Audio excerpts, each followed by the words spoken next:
All right, I have another project here for our little sheep camp, and that is to install a level. I had one in that same location where you saw me remove this cover. This cover has been sitting out all winter and it's done quite well. I am pretty pleased with that. It's just 3D printed with PLA. And of course it has two magnets. We had one of these levels previously, and what happens is it's out in the sun, green color, which is just fluorescein dye, same dye that's in antifreeze. It slowly over time fades, and then you have a clear bubble, which is not a bad thing.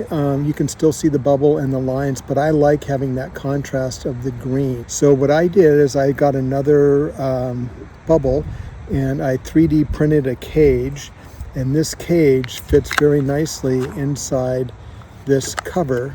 And this cover, because it's magnetic, can protect the bubble, but when we need it, when we're setting up at camp, it just pops off. You can put it back on the angle iron until you're level and then cover up the bubble. On the back, I have 3M 300 LSE transfer tape. Before I put anything on the camp that is using this transfer tape or any 3M tape, I like to use this 3M adhesion promoter. You can get this on Amazon. To remove the adhesive tape, all we're going to do is just take a little dental probe and just get a little corner off, and then it just peels off just like that. And we're going to go back over to the camp and clean an area with the 3M adhesion promoter and then stick the bubble so that it's level. I leveled it, and we've been living in it for the last 3 or 4 months.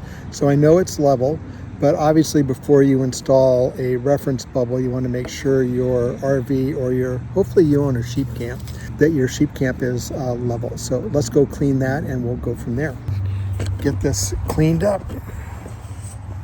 The new one right up here, because when we're leveling, I basically go up and down with our electric jack, and then I can come over here and check. We'll just use that 3M adhesive cleaner just like that. Okay, I just want to kind of center it on the angle iron and give myself enough room fore and aft.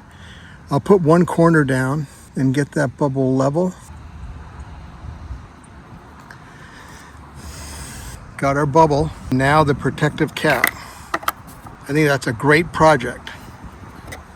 This also stayed on, boy, I want to say 3 trips last summer. So I probably have about 8,000, 8,500 miles, and it didn't fall off. So I think I'm good to go.